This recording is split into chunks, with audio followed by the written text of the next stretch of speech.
안녕하십니까. 서울 보건사와 강릉 푸른구름 선원의 지선입니다.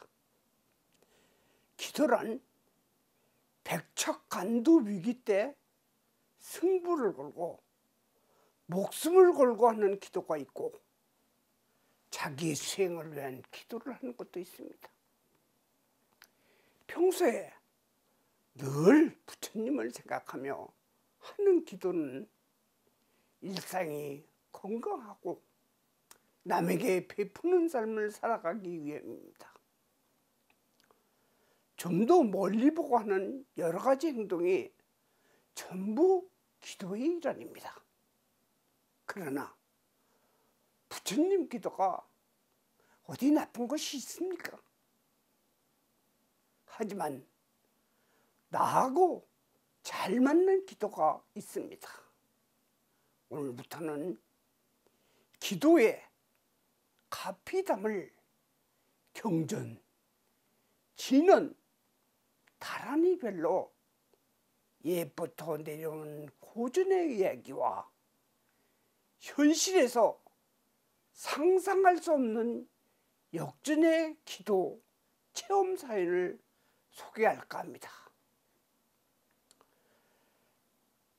부산에 불교 집안에서 태어나서 어려움 없이 유년 시절을 보낸 40대 후반의 아들만 둘을 둔 가정입니다. 둘째를 낳은 뒤 분가를 해서 나온 후 이상하게도 부부와 다툼도 많아지고 직장도 부도가 나서 다른 곳으로 옮겼습니다. 아내도 학습지 교사로 맞벌이를 하게 되었으나 부부 사이가 예전만 못하고 이상하게도 아내에 대한 의심이 싹 트는 것입니다. 게다가 큰애가 학교 생활에 적응도 못하고 성적도 하락하고, 작은애는 부모에게 욕도 하고 반항심이 강하고 가끔 다른 곳에서 자고 집에 들어오지 않는 것입니다. 여러 가지 특단의 조치를 하는데 엎친 데 덮친 사건이 일어났습니다. 어려서부터 절친한 친구의 빚보증을 서주었는데 친구가 도박에 빠져 사라진 것입니다. 그래서 채권자가 회사의 저희 급여에 차압을 하게 된 것입니다. 아내도 모르는 일로 가정이 파탄 지경에 이를 것입니다. 고민하다가 어머니에게 하소연을 하게 되었습니다. 그러자 어머니는 그동안 네가 잘할 때는 절에 가서 기도도 하고 가정의 화평을 위해 보시 기도도 많이 했는데 이제는 나이도 먹고 몸도 아파서 기도를 못해서 그런가 보다 하고 쪽지를 주면서 이 스님을 찾아가 보라는 것입니다. 집은 창원인데 스님의 주소는 경기도 연천인 것입니다.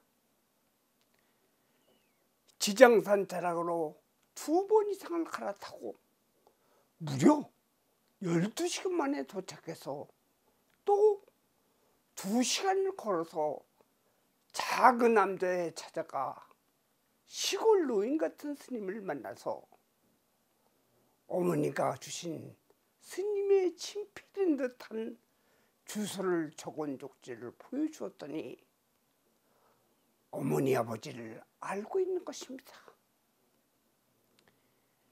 그래서 사연을 이야기했습니다. 묵묵히 듣다가 법화경 등 많은 경이름을 나열한 뒤 모두 읽고 그 중에 가슴에 닿는 경을 고른 뒤 새벽 3시에서부터 5시까지 2시간 동안 100일간 독송하라는 것입니다. 그런데 법화경 한글판 하나만 읽는데도 며칠이 걸리는 것입니다. 그 많은 경전과 진은 다란이를 어떻게 고르라고 하는지 10일 후에 경기도 연천의 암자를 또 찾아갔습니다. 암자 바깥에서는 스님의 알림이 써 있는 것입니다. 100일간 기도차 피운다고 하며 용무가 있으면 100일 후에 찾아오라는 것입니다. 다리에 힘이 빠져 그 자리에 주저앉고 암자 밤나무 그늘에서 한탄하다가 그만 잠이 들었습니다. 그런데 그 짧은 잠에 꿈을 꾼 것입니다.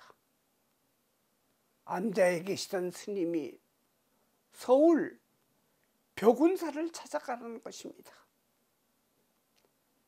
인터넷 검색을 해보고 찾아갔습니다. 그렇게 찾아온 남성에게 저는 이야기를 듣고 오늘부터 금강경을 매일 7독씩 하라고 하고 처음 7일간은 한글로 하고 나머지 100일간은 오전에 할 것을 주문했습니다. 이 사람은 지금이 자기 인생에서 백척한두에 서 있는 것입니다. 100일이 지난 후 저를 찾아온 것입니다.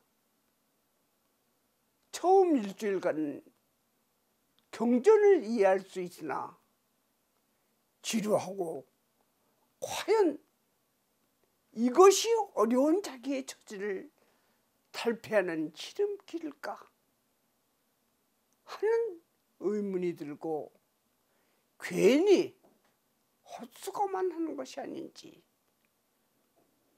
참 많은 회의가 들었으나 어머니의 말이 생각난 것입니다.